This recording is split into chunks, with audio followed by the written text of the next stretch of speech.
한 주간의 삶 가운데 여러분들 어떤 삶을 사셨습니까? 저는 늘 말씀을 전하며 이런 이야기를 드리죠. 그 증거를 우리는 경험하고 있다. 그 증거가 바로 무엇인가? 바로 예배드리는 자리, 은혜의 자리, 하나님의 말씀이 함께하는 자리, 이 자리에 있는 것이 바로 하나님의 은혜로서의 그 받은 증거다라는 사실입니다. 한 주간의 삶 가운데서도 분명히 어려운 일들이 있었을 것입니다. 어떤 이들은 육체의 질고로 인하여 힘듦을 토로할 수밖에 없고, 그런 가운데 하나님 주시는 평강을 기대하지만 평강보다는 아픔과 통증이 때를 찾아오기 마련이었던 한 주간의 삶이었는지도 모릅니다. 하지만 그럼에도 불구하고 하나님께서는 한 주간을 능히 이기게 하시고, 일상 가운데 늘 힘들었던 일이었던 것 같지만 그럼에도 하나님께서는 만나주시고 경험케 하심으로 바로 예배의 자리, 은혜의 자리, 이 자리에 있게 하신 줄 믿습니다. 하나님은 그런 하나님이십니다. 그러므로 우리 하나님은 선하신 우리의 하나님이시죠. 우리에게 선하신 것들로, 좋은 것들로 채워주시는 우리의 하나님, 그 하나님을 찬양하고 경배해야 합니다. 그리고 그런 가운데 오늘 말씀을 전하고자 합니다. 오늘 읽은 이 본문의 말씀을 통하여 우선순위를 상실하고 얻는 열매라는 제목으로 하나님의 말씀을 전하도록 하겠습니다. 다시 한번 인사드릴게요. 할렐루야! 예수 함께 교회에 오신 여러분을 환영하고 축복합니다. 인사는 한 번 하든 두 번 하든 늘 지나침이 없는 것이 인사죠. 이 얼마나 기쁘고 반가운 일이겠습니까? 우리는 살아가면서 많은 일들을 경험하며 살아갑니다. 그 가운데에는 계획을 하기도 하고 준비를 하기도 하며 진행해야 하는 일들이 있습니다. 심지어는 매끼 식사 때마다 눈에 보이지 않는 계획과 준비가 필요하기도 합니다. 이렇듯이 계획과 준비는 어떤 일이든지 필요로 하는 필수입니다. 철저하게 수립된 계획을 토대로 하여 준비되었다면 당연히 그 결과는 어떠할까요? 풍성하게 맺어지는 열매로 나타나게 되어집니다. 귀한 자들을 위하여 모든 계획과 준비를 할 수 있게 하신 이스라엘의 하나님이 계십니다. 하나님께서는 범죄한 유다 백성들을 위한 징계요 심판인 예루살렘 성전의 파괴와 남유다의 멸망 가운데에서 바벨론 포로로 비록 잡혀갔지만 예레미야에게 임한 예언을 통하여 70년의 기한을 말씀하셨고 그 이후에 반드시 그들을 회복시키시고 귀환하게 고국의 땅으로 돌아오게 하신다라고 말씀하셨습니다. 그리고는 비로소 그 약속을 지키십니다. 그 가운데 말씀을 이루게 하시기 위하여 역사의 주관자가 되어주신 우리의 하나님. 그 가운데 바사제국의 왕이었던 고레스가 마음의 감동을 받게 됩니다. 그리고 나아가 고레스 칙령을 공포하고 조서도 내림을 통하여 바로 유다 백성이요 이스라엘이 고국 땅인 유다 땅으로 돌아가게 되어지고 그 가운데 여호와의 성전을 다시금 재건하는 일들 가운데 나아가게 되었다라는 사실입니다. 고레스 왕이 이처럼 모든 계획과 준비 가운데 있게 한 역사의 주관자 하나님을 경험하고 그 가운데 그 일들을 그대로 진행하며 나아갔습니다. 유다로 귀환했습니다. 그리고는 성전 건축 재료인 백향목을 준비하기도 하고 그 가운데 일꾼인 목수와 석수쟁이들을 준비하여 성전 재건 공사로 나아갑니다. 성전 재건을 위한 축조식을 가집니다. 거기에는 대성통곡도 있었습니다. 왜냐하면 그 대성통곡의 의미는 바로 범죄한 유다 백성들, 자기 자신들, 나이가 먹은 가운데 경험하였던 예루살렘 성전의 파괴 가운데 그 일들을 경험한 그들이었지만 하나님의 약속이 이루어진 바 유다 땅으로 돌아와 성전을 재건하는 현장 가운데 있음이 얼마나 감격스러웠을까. 그 가운데 교차하는 마음이 바로 그 범죄함을 통하여 예루살렘 성전이 파괴되었던 그 일을 다시금 떠올리게 되었기에 대성통곡하는 일들에 이룰 수밖에 없었다는 것입니다. 그런데 거기에는 대성통곡만 있었던 것이 아닙니다. 이후 세대들 가운데 성전을 재건하는 공사 가운데 하나님을 만나려고 하는 그 임재와 영광을 기대하는 그 기쁨 가운데에서 기뻐하고 기뻐하며 함성을 지르는 일들도 있었다는 사실입니다. 그런데 거기 어떤 일이 일어납니까? 방해자가 나타납니다. 대적자가 나타납니다. 바로 사마리아인들이었습니다. 순수성을 잃어버린 그들, 혼합주의 신앙을 가진 그들, 처음에는 조용히 협력하여 성전 재건에 동참할 것처럼 나옵니다. 하지만 스룹바벨과 족장들이 이를 거절합니다. 그랬더니 그들이 그 속내를 드러내며 급기야는 그들이 집요하게 성전 재건 공사를 방해하게 이르릅니다. 스룹바벨과 여러 족장들이 그들을 반대하고 오직 우리가 여호와의 성전, 우리 아버지 여호와의 성전을 건축해야 한다라고 이야기하며 그들의 협력을 거절하였던 이유는 바로 무엇이었을까요? 바로 그들이 나와 주도권을 가지려고 하고 기득권을 가지려고 하고 실제로 그들이 원하는 것이 아니라 무엇인가 나와 흉내내려고 했던 그들의 모습을 바로 스룹바벨과 여러 족장들이 알아챘기 때문입니다. 집요한 방해 공작이 시작됩니다. 그 가운데에는 귀한 자들이 성전 재건 공사를 하기에 가질 능력과 또한 그 의욕을 꺾어버리기에 충분한 일들로 나아갑니다. 그리고는 또한 간접적으로 나아가 바사 제국의 관리자들에게 뇌물을 주고 그들을 매수하는 행위까지 하며 성전 재건 공사를 방해합니다. 에스라서 4장 4절에서 5절 말씀에서 말씀합니다. 이로부터 그 땅 백성이 유다 백성의 손을 약하게 하며 그 건축을 방해하되 바사왕 고레스의 시대부터 바사왕 다리오가 즉위할 때까지 관리들에게 뇌물을 주어 그 계획을 막았으며 라고 말씀합니다. 그 결과는 무엇이었습니까? 성전 재건 공사 중단입니다. 에스라서 4장 24절 말씀에서 그러므로 이에 예루살렘에서 하나님의 성전 공사가 바사왕 다리오 제2년까지 어떻게 되었다? 중단되니라 라고 말씀하고 있습니다. 시간이 흘러갑니다. 시간이 여러 해가 흘러갑니다. 그 시간이 15년, 16년이라는 아주 긴 시간이 흘러갑니다. 그리고는 오늘 본문 말씀에 이르게 되는 것입니다. 사실 지난주에 에스라서 4장의 말씀을 전하고 오늘은 이어서 에스라서 5장의 말씀을 전해야 하는데 그 가운데에 성전 재건 공사를 하는 내용이 에스라서 5장의 내용에 전개되어져 있고 실제적으로 좀 더 세밀하고 상세한 내용들이 학계 선지자를 통하여 하나님께서 유다 백성들에게 독려하는 차원에서 말씀하신 가운데 그 내용이 세밀하게 전개된 내용이 바로 학계서의 말씀이기에 오늘은 에스라서 5장의 말씀이 아닌 학계서의 말씀으로 옮겨와 학계서의 말씀을 전하게 된 것입니다. 오늘 1장 1절 말씀에서 이렇게 말씀합니다. 다리오 왕 제2년 여섯째 달. 에스라서 4장 24절의 말씀에 나온 것처럼 다리오 왕 제2년까지 성전 재건 공사가 중단되니라. 그 내용이 이어져서 다리오 왕 제2년 여섯째 달 곧 그 달 초하루에 여호와의 말씀이 임했다라고 말씀하고 있습니다. 학계서 1장 1절의 말씀을 통하여 우리는 두 가지 내용을 주목할 필요가 있습니다. 첫 번째 내용이 있다면 그것은 성전 재건 공사가 중단된 가운데에서조차도 하나님께서는 어떻게 하셨다? 직접 개입하셨다는 사실입니다. 그리고 두 번째 내용이 있다면 그 가운데 하나님께서 사용하신 이가 있으니 바로 그가 학계 선지자였다는 사실입니다. 하나님께서 역사 가운데 직접 개입하심, 여호와의 말씀으로 임하셨습니다. 여호와 하나님께서 역사의 주관자로서 말씀을 이루게 하시기 위하여 하나님을 알지도 못하는 이방 민족, 그 가운데 바사 제국이라는 페르시아 제국 대제국을 이루는 고레스 왕 가운데조차도 감동케 하심으로 일하신 것처럼 오늘도 말씀으로 임하시고 직접 개입하신 것입니다. 하나님께서는 이미 우리가 알고 있고 때로는 말씀을 통하여 보고 듣고 느낀 바대로 그 일을 위하여 어떻게 하십니까? 반드시 역사하시는 하나님이시다라는 사실입니다. 그리고 두 번째 내용은 바로 학계 선지자를 사용하셨다는 것이죠. 하나님께서는 누군가를 사용하셔서 그 일을 이루시는 분이십니다. 오늘도 이 말씀을 받고 있는 우리들조차도 누구와 함께하고 누가 주변에 있는가에 대해서 얼마나 중요한지를 우리는 알아야 합니다. 예를 들어 우리 주변에 있는 이가 악한 영향력을 끼치는 사두개인과 바리새인들의 모습이었다면 우리는 아마도 우리의 신앙생활조차도 온전한 길을 걸어가지 못할 수도 있다는 사실입니다. 그러므로 선한 영향력이 되어야만 합니다. 오늘 말씀을 통하여 학계 선지자는 하나님의 일을 위하여 그것도 더군다나 16년이라는 긴 시간 동안 중단되었던 성전 재건을 위한 공사의 재개를 위하여 선하게 사용되었다는 사실입니다. 선한 영향력으로 끼쳐지는 하나님의 역사 가운데 학계 선지자의 동료 언제 임했습니까? 그때가 바로 1장 1절 말씀에 나온 것처럼 여섯째 달 초하루입니다. 여기서 우리는 초하루의 의미를 주목할 필요가 또한 있습니다. 초하루의 의미는 무엇입니까? 한 달을 시작하는 첫날입니다. 바로 1일이죠. 그래서 이 1일을 우리는 월삭일이라는 표현을 쓰기도 합니다.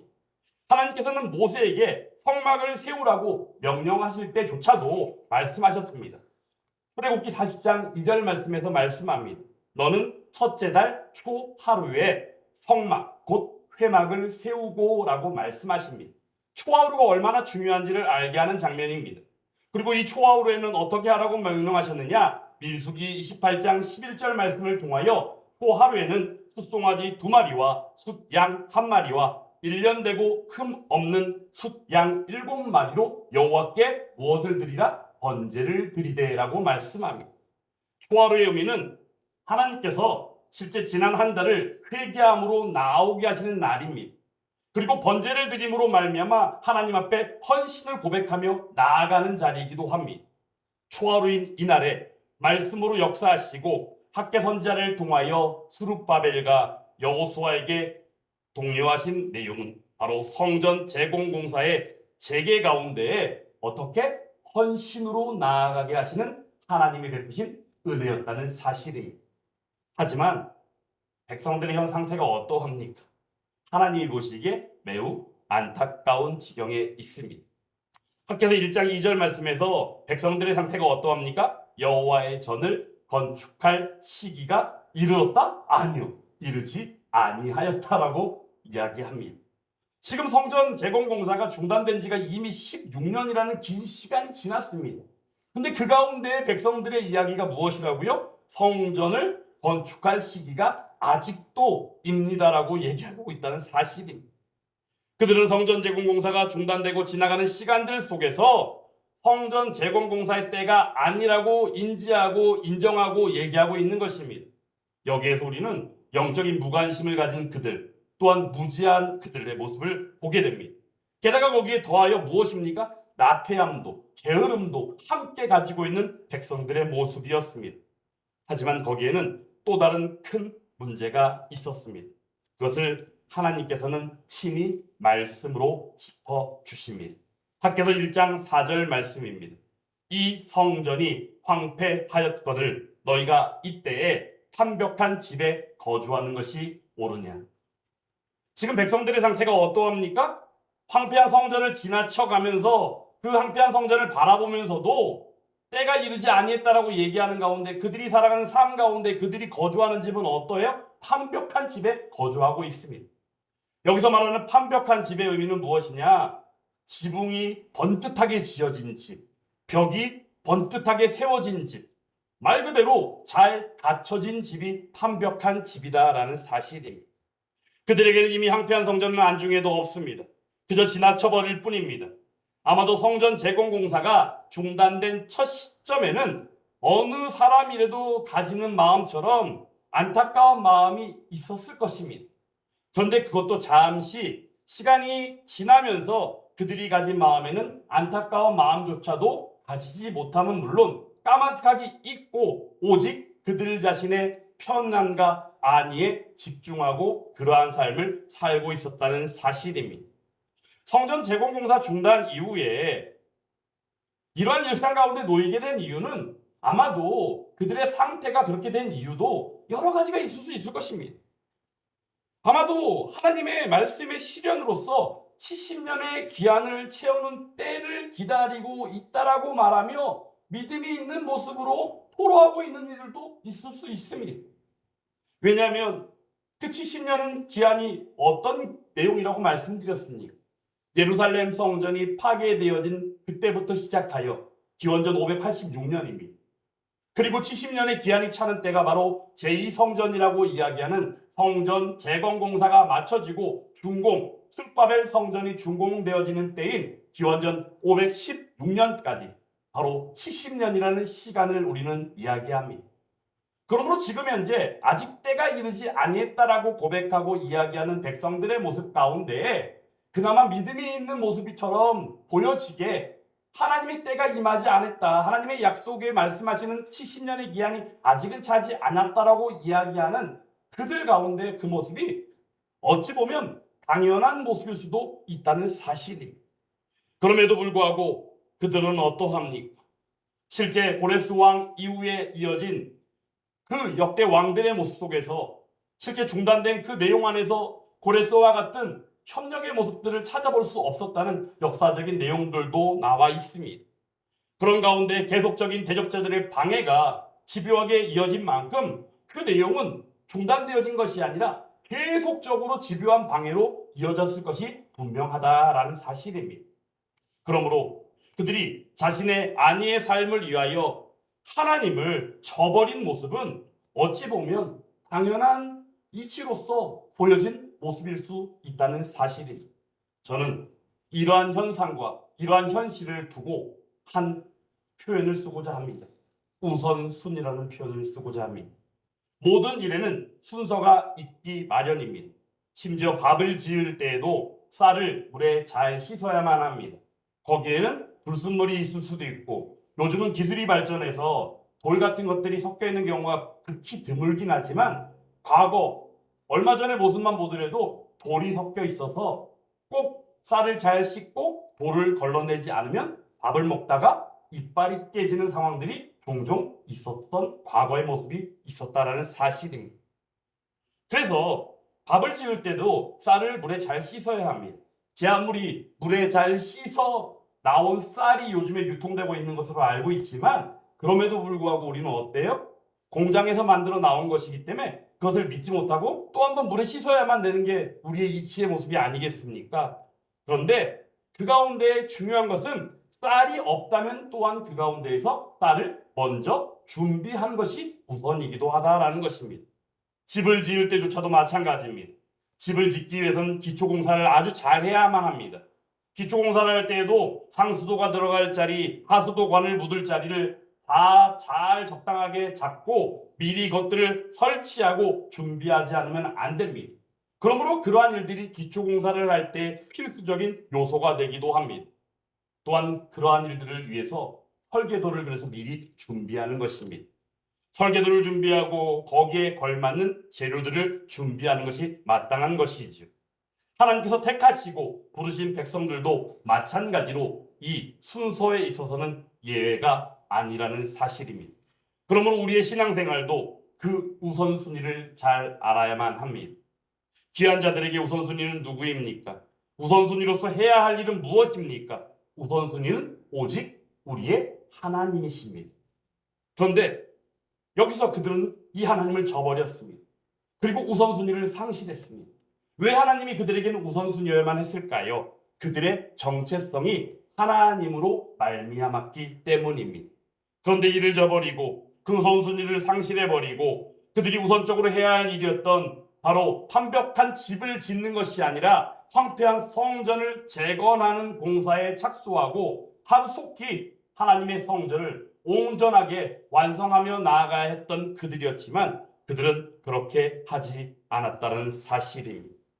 그것을 먼저 해야 함에 있어서도 그렇게 하지 아니함에 있어서 어떠한 이유도 될 수가 없는 백성들이요 귀한 자들입니다. 하나님을 우선순위에서 내리는 것, 엄밀히 말해서 하나님을 우선순위로 내리는 것 그 자체가 바로 무엇입니까? 어리석은 죄다라는 사실입니다. 이로 말미암아 그들은 하나님의 임재와 영광 가운데 있어야 할 정체성을 잃어버렸습니다. 그들을 향하여 하나님께서는 책망하시고 명령하십니다. 학교서 1장 5절 말씀입니다. 너희는 너희의 행위를 어떻게 하라? 살필지니라. 할렐루야. 7절 말씀에서 말씀합니다. 너희는 자기의 행위를 살필지니라. 할렐루야. 이는 그들을 향한 책망이기도 하고 그들의 잃어버린 우선순위 그 가운데 상실하고 얻는 열매가 무엇인지를 알게 하심으로 다시금 돌아가게 하시는 하나님의 권면이기도 하고 하나님의 사랑이기도 하다라는 사실입니다. 그들은 우선순위를 상실하고 실제 지금 현재 어떤 열매를 맺고 있습니까? 6절을 통하여 말씀하십니다. 많이 뿌릴지라도 수확이 적고 먹어도 배부르지 않고 마셔도 흡족하지 않고 입어도 따뜻하지 않고 일꾼이 삭슬 받아도 그것을 구멍 뚫어진 전대에 넣는 것과 같다라고 말씀하십니다. 우선순위가 잊혀진 가운데에서 살아가는 그들의 일상은 결과적으로 무엇이에요? 열매가 있다 없다? 열매가 없는 것과 동일합니다. 좋은 나무가 좋은 열매를 맺는다라고 말씀하십니다. 그 좋은 나무가 누구십니까? 참 포도나무신 우리의 예수 그리스도. 그분이 바로 하나님의 성전 가운데 하나님의 임재와 영광을 맛본 가운데 이 땅에 육을 입고 오시사 친히 성전이 되어 주시고 그 가운데 친히 머리 대심으로 세우신 몸된 교회를 우리에게 말씀하시며 그가 바로 너희다라고 말씀하신 가운데 바로 우리가 성전 되게 하신 우리의 하나님의 은혜였다라는 사실입니다. 우선순위가 뒤처진 가운데 살아가는 그들의 일상, 열매가 없는 것 같다고 말씀드렸죠. 결실이 턱없이 부족합니다. 많이 뿌리면 당연히 수확이 많아야 하는 것이 당연한 이치가 아니겠습니까? 당연히 먹으면 어떻게 해야 돼요? 포만감이 느껴져야만 합니다. 물을 마시면 어떠합니까? 갈증이 해소되어져야만 합니다. 그 가운데 또한 옷을 입으면 따뜻해야 하는 것이 당연한 이치이고 일한 뒤에 그 삭슬 받으면 어때요? 보람이 느껴지고 전대가 두둑해져야 되는 것이 마땅한 이치입니다. 그런데 어때요? 우선순위를 상실한 가운데 그들이 제 아무리 열매인 것처럼 얻은 것처럼 보이지만 결과적으로는 그것은 열매가 아니었고 헛된 것이었고 결과적으로는 얻어진 것이 아무것도 없었다라는 사실입니다. 그들은 귀한 자들입니다. 하나님의 섭리로서 비록 징계이고 심판을 받았지만 하나님의 약속 안에서 그 약속을 지키심으로 누림으로 나아가야만 하는 백성들입니다. 하지만 그들은 창조주 하나님께서 지으신 천지 만물 가운데에서 누리게 될 이치조차도 누리지 못하는 지경에 이르렀습니다. 왜냐하면 오늘 본문 가운데 말씀해 주신 것처럼 10절, 11절 말씀을 통하여 본 바 천지 만물의 이치 가운데 누려야 될 것들을 누리지 못하는 우선순위를 상실한 가운데 어떠한 열매도 얻지 못하는 무지한 자들의 모습이었음을 우리는 분명하게 알게 되지 않습니까? 말씀하십니다. 오늘 10절, 11절 말씀을 통해서 하늘이 이슬을 그칩니다. 여기서 이슬은 무엇이에요? 비를 내리지 않게 하는 것. 결국에 어떻게 될까요? 가뭄이 당연히 있겠죠. 그 가운데 땅은 산물을 어떻게 해요? 그쳐버리죠. 열매를 맺지 못합니다. 왜냐하면 말라버리니까요. 그리고 이어지는 말씀 가운데 땅과 산과 곡물과 새 포도주와 기름과 땅의 모든 소산과 사람과 가축과 손으로 수고한 모든 일에 무엇이 들게 하셨다? 한재를 들게 하셨느니라라고 말씀하십니다. 여기서 말하는 한재의 의미는 무엇이냐? 가뭄을 이야기하는 것입니다. 결과적으로 얻은 것이 없는 모든 것이 메말라버리는 현실 가운데 그것들을 감당할 수밖에 없는 귀한 자들의 모습. 그러므로 우리는 여기서 분명하게 알아야만 합니다. 무엇을요? 우선순위를 상실했다는 것이 얼마나 위중한 일이며 그것이 얼마나 큰 죄인지를 우리는 분명히 인식할 수 있어야만 합니다. 결국 백성들이 많은 것을 바랬지만 도리어 적었고 집으로 가져갔지만 하나님께서 풀어버리시니까 가지고 제 아무리 가도 어때요? 남는 게 없고 눈에 보이는 게 없고 지켜지는 것이 없었다라는 것입니다. 하나님을 경외함보다 앞서버린 그들의 일상 속의 삶으로 그들이 느끼는 것은 신실함으로 지키시고 회복케 하심으로 천지 만물 가운데 누릴 수 있는 것들조차도 상식해 되어진 그들의 비참한 현재의 모습. 그 이유는 무엇이었습니까? 그 까닭이 무엇이었습니까? 9절 말씀에서 말씀합니다. 내 집은 황폐하였을 때 너희는 각각 자기의 집을 짓기 위하여 빨랐으니. 이 말씀을 다시 한번 정리하면 내용은 바로 그거예요. 하나님이 우선일진데 하나님보다는 너희의 안위와 너희 집을 거두는 일에 앞장섰던, 그리고 여러 가지 이유를 대며 지금은 시간이 흘러 이제는 거기에 대해서조차도 무감각해져 버린 너희들의 그 모습. 이처럼 우선순위의 문제가 중요합니다. 하나님께서는 이들을 향하여 어떻게 하십니까? 책망도 하셨지만 권면하시기에 이릅니다. 그리고는 그들이 무엇을 해야 할지를 다시금 일러주십니다. 밖에서 1장 8절 말씀입니다. 같이 한번 읽어보겠습니다. 너희는 산에 올라가서 나무를 가져다가 성전을 건축하라. 그리하면 내가 그것으로 말미암아 기뻐하고 또 영광을 얻으리라. 여호와가 말하였느니라. 아멘. 성전 건축, 정확히 말하면 성전 재건공사의 재개. 이미 했어야 했지만 하지 못했던 바로 그 일입니다. 우선순위로서 마땅했었지만 그 우선순위를 상실하여 저질렀던 죄에서 돌이키는 바로 성전 재건공사입니다. 이는 백성들의 잘못된 삶과 현실을 바로잡고 온전하게 할 수 있는 일이기도 합니다. 그것은 또한 하나님의 임재와 영광을 맛보며 회복해 하신 하나님의 은혜이고 또한 그들의 정체성이 다시금 자리를 잡게 되어지는 유일한 길이기도 합니다. 이를 통해서만이 하나님의 기뻐하심과 그 영광 가운데 나아갈 수 있게 하십니다. 이를 위하여 하나님께서는 무엇이라 말씀합니까? 단지 산에 올라가 나무를 어떻게 하라? 가져오라고 하십니다. 여러분들 기억하시는지 모르겠습니다.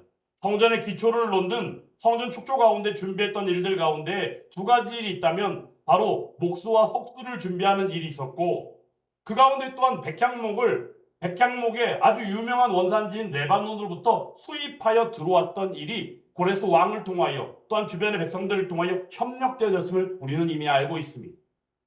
그리고 난 이후에 장시간이 흐르고 나서 하나님께서 레바논의 백향목 같은 그 좋은 나무들로 성전을 건축하라고 말씀하십니까? 아닙니다. 그들이 흩어진 모습 가운데 우선순위를 저버린 그들 가운데 권면하시고 그들을 사랑하시는 마음으로 말씀하심이 무엇이냐? 그들을 향하여 하나님께서 보시는 그것이 있으니 바로 그것이 마음의 중심을 보고 계신다는 사실입니다. 단지 산에 올라가 나무를 가져오라고 하신 것. 여기서 사실 유다 백성들이 지금 거하고 있는 유다 땅들 가운데에는 장시간 그들이 그 자리를 비웠고 또한 그것이 제 아무리 사마리아인들과 그 외의 사람들로 인하여 관리가 되어졌는지 모르지만 유추하여 본다면 산이 울창하게 제대로 관리가 되진 않았지만 하나님의 자연의 이치를 통하여 산에 울창한 나무들이 그나마 존재하고 있었지 않을까라는 생각을 한다는 것입니다. 그러므로 하나님의 은혜로 말미암아 마음의 중심만 있다면 산에 올라가 나무를 가져오기만 하면 되는 하나님의 은혜의 역사가 있는 현장이 바로 이 순간의 현장이었다는 것입니다. 하나님께서는 그 중심을 보시기를 원하십니다. 사무엘상 16장 7절 말씀을 통하여 우리는 아주 중요한 장면을 보게 되죠. 여호와 하나님께서 사무엘을 통하여 다윗을 부르러 간 그 내용 가운데에서 하나님께서 말씀하시는 내용이 바로 무엇입니까?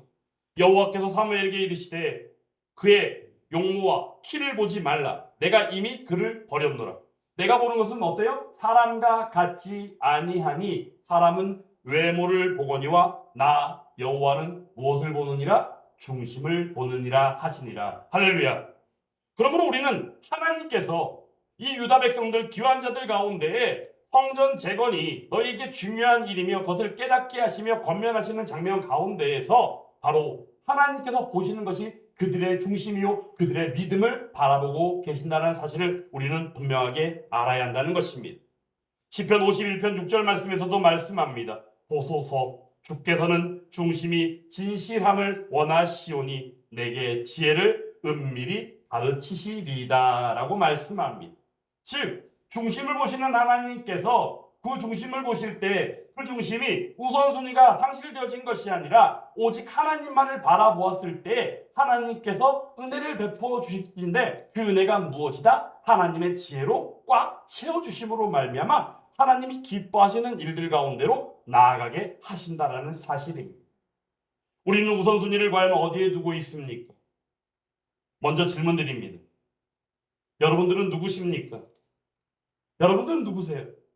제가 늘 말씀을 전하면 이런 이야기 드리잖아요. 우리는 그리스도인입니다. 우리는 교회입니다. 우리는 성전입니다. 우리는 구원받은 백성입니다. 우리는 하나님 나라 백성입니다. 그러므로 우리는 천국 시민권을 가진 사람들입니다. 이 고백이 바로 우리의 고백이 아닙니까? 그러므로 우리는 창조주 하나님을 믿습니다. 그리고 구원자 예수님을 믿습니다. 그리고는 우리를 교통하시고 인도하시는 성령 하나님을 믿습니다. 궁극적으로 삼위일체 하나님을 믿는 믿음의 백성입니다. 그런데 이 시대 가운데 우리는 어떠한 일들을 보게 됩니까? 하나님을 우선순위로 두기보다는 우리 사람들이 우선순위가 되어버린 그 시대를 살고 있지 않습니까? 하나님의 말씀을 전하는 강단조차도 하나님의 영광을 위하여 하나님께서 창조주가 되어주신 가운데 그 가운데 천지 만물의 피조세계 가운데 피조물된 우리 인간들이 어떻게 해야 하는가에 대해 고민할 때에 먼저 우리가 집중하는 일은 바로 무엇입니까?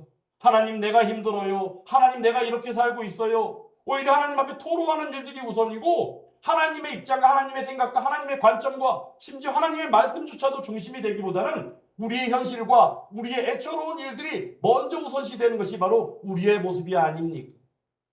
그리하다 보니 이 시대의 모습 속에서 우리는 동성애를 바라보는 포괄적인 차별금지법의 그러한 일들도 눈으로 목도하게 되어졌고, 또한 그 가운데 하나님의 창조 질서를 허물어버리고 하나님이 분명히 죄라고 말씀하신 그것조차도 죄라고 말하지 못하고 오히려 공의의 하나님을 뒤로 내밀어버리고 사랑의 하나님만을 부각시키며 인간의 입장만을 대변하는 현대의 교회와 강단의 모습들을 우리가 밝히 보고 있지 않습니까?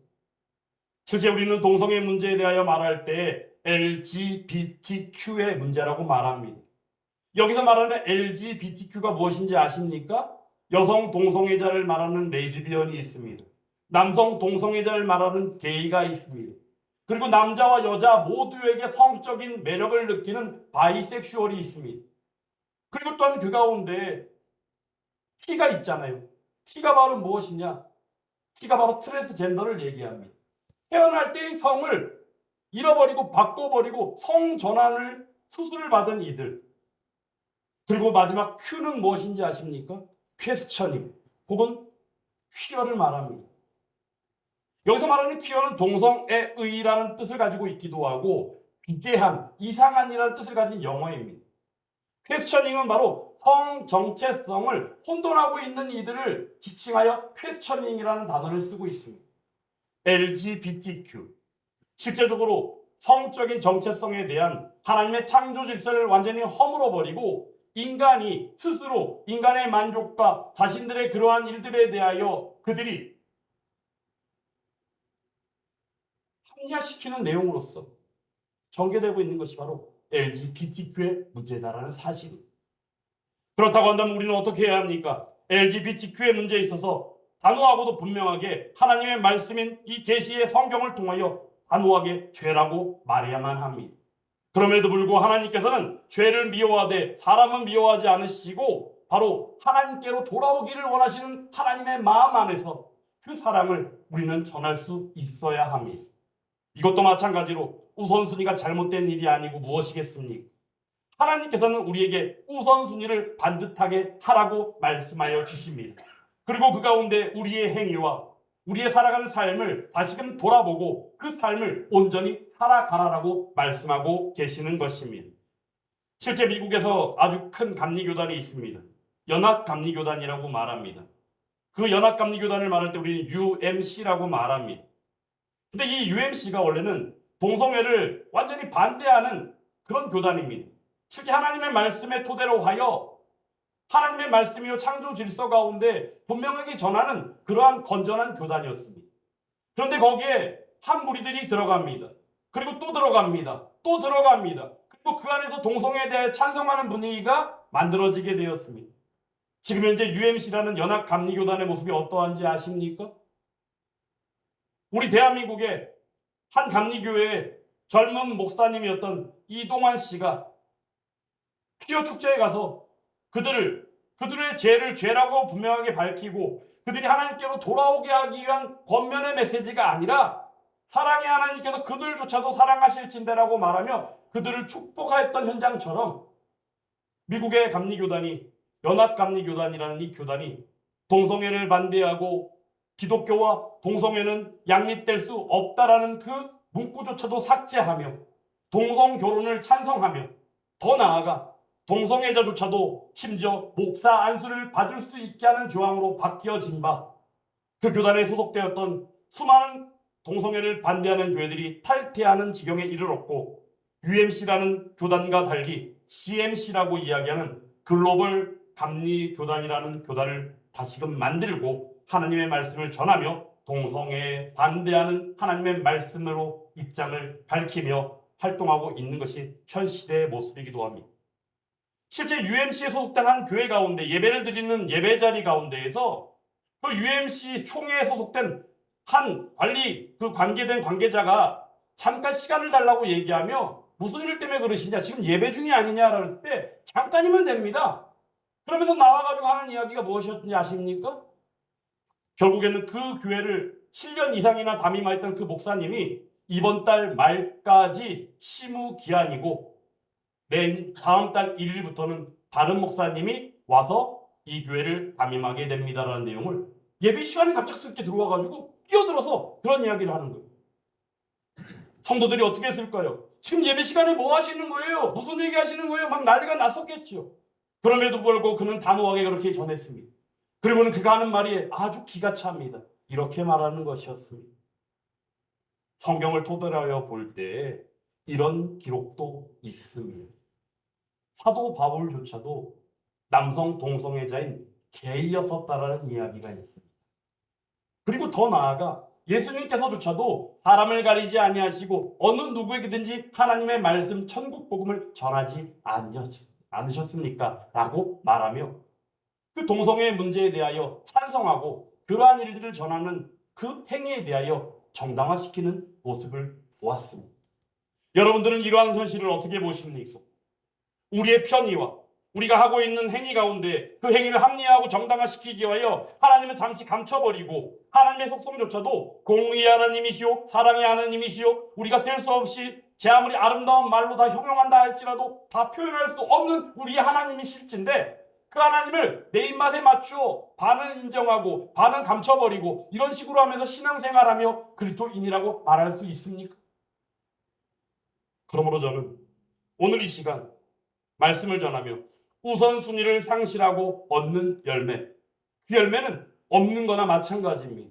오히려 뒤로 후퇴하는 일들이나 마찬가지입니다. 하나님께서 한없이 은혜를 베풀어 주었고 한없는 사랑을 베풀어 주었고 이로 말미암아 내가 거룩하되 너희도 거룩할지니라 말씀하신 가운데 거룩한 삶을 살아가며 죄조차도 죄라 분명하게 밝히며 그 죄의 유혹도 또한 죄를 지은 가운데서도 회개함으로 나아오게 하시는 성령 하나님의 은혜, 그 은혜 안에서 반듯하게 살아가게 하시는 우리의 하나님이 계시지 않습니까?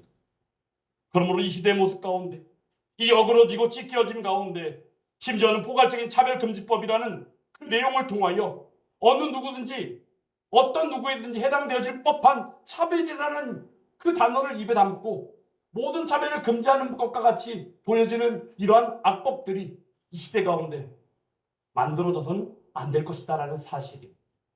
사랑하는 여러분, 저도 포함해서 우선순위를 상실하면 얻게 되는 열매는 무엇입니까? 없는 것이나 마찬가지입니다. 하지만 그 우선순위가 분명할 때 우리는 어떠합니까? 올바른 정체성 안에서 풍성한 열매를 맺게 되어지는 삶을 살게 될 줄 믿습니다. 하나님의 말씀이 계신 성경 가운데 하나님이 말씀하신 그 어떤 일들도 하나님이 말씀하셨기에 그 일은 분명히 그렇게 되어지는 일들입니다. 그러므로 우리는 반드시 그 하나님을 인정하고 하나님의 그 통치 가운데에서 살아가야 될 줄 믿습니다. 이 시대에 어그러지고 수많은 우선순위가 상실되어진 이 시대의 모습 속에서 우리는 그러므로 늘 깨어있음으로 말미암아 분별하며 이러한 이야기를 들을 때마다 이 안타까운 현실과 이 사실들 안에서 오직 하나님만을 바라며 여호와 하나님 안에서 그리스도인으로서 그 삶을 살아가는 저와 여러분들이 되어야 될 줄 믿습니다.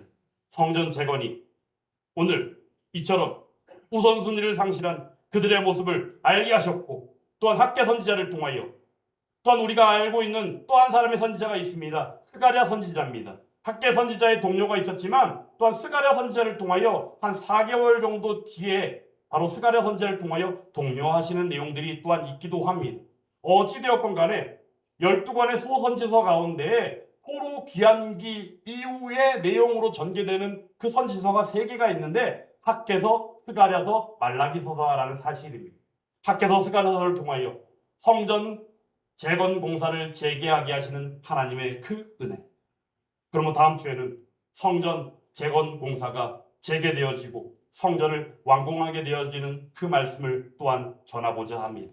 사랑하는 여러분, 한 주간의 삶을 살아갈 때에도 혹여 우리의 신앙생활을 다시금 돌아보고 하나님께로 그 길을, 그 눈을, 그 시야를 온전히 하나님께로 돌이키는 저와 여러분들이 다 될 수 있기를 주님의 이름으로 축원합니다.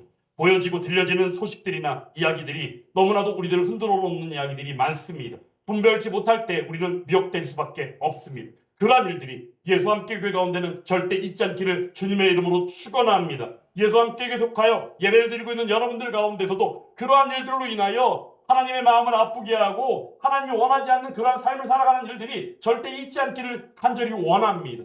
그렇게 할 때 한 주간의 삶이 정말 든든하게 힘써 살아갈 때 그 안에서 하나님으로부터 오는 만족 안에서 기뻐하며 하나님의 영광 가운데 함께하는 저와 여러분들이 다 될 줄 믿습니다. 그 삶을 사는 한 주간의 삶, 승리하는 삶, 비록 육신이 힘들고 육체의 질고로 인하여 힘들고 힘듦이 또한 연속으로 나타나지만 그 안에서 또한 누려지는 하나님의 그 풍성한 치유와 회복과 능력의 은혜를 경험하는 또한 여러분들이 다 되시기를 주님의 이름으로 축원합니다.